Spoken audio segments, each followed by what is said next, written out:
Impact of inflation on capital budgeting decisions. The adjustment for inflation is necessary for capital investment appraisal. This is because inflation will raise the revenues and cost of the project.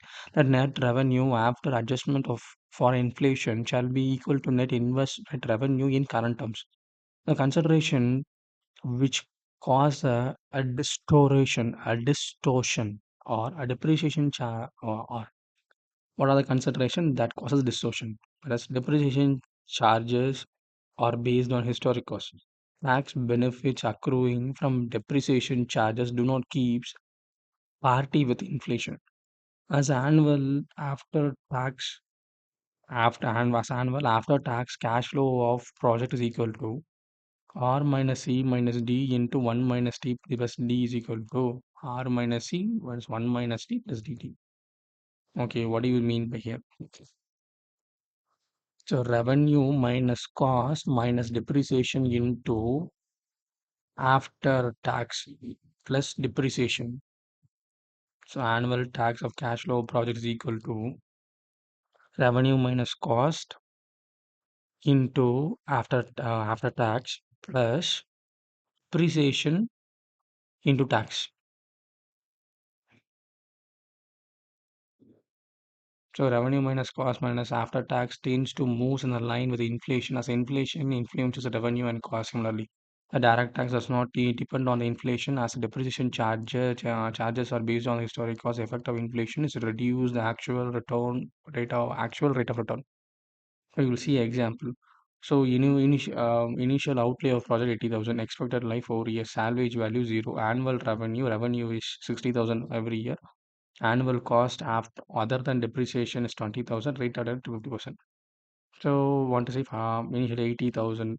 So revenue, what is the revenue? 60,000. What is cost? 20,000. So revenue minus cost 40,000. So what is a percentage of the tax? 50%. So 40,000, 20,000. 20,000 is 20,000. So on 20,000, what is the depreciation? 4 years. 20,000 zero profit.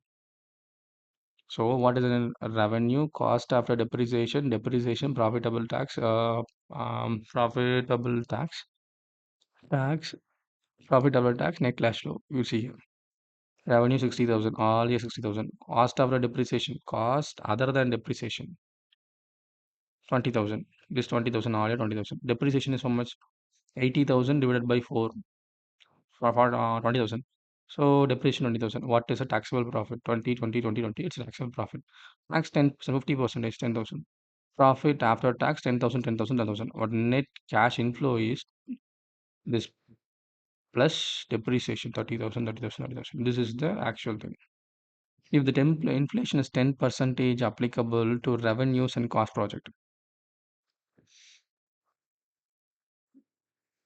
then you should do this. Wait.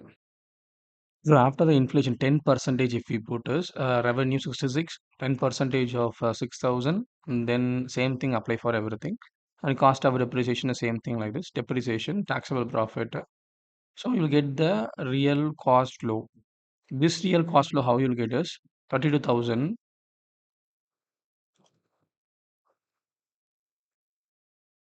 Here is it.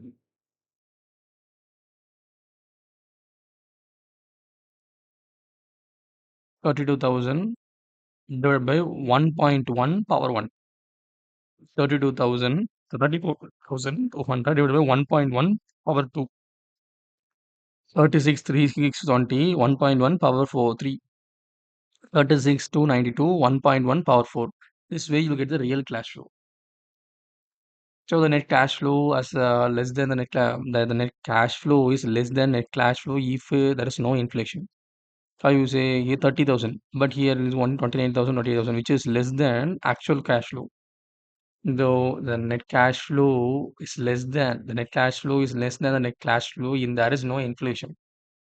The cost of capital consideration for investment appraisal contains a premium for unanticipated inflation. Due to the inflation, investors require the nominal rate of return to be equal to require the rate of return, the real terms plus a rate of inflation. So rate of RN is equal to RN is equal to RR plus P. What is RN? The required rate of return. is equal to required rate of real terms plus P unanticipated inflation rate. So if the cost of the capital required rate of return contains a premium of unanticipated inflation, the inflation factor has been reflected in the projected cash flow.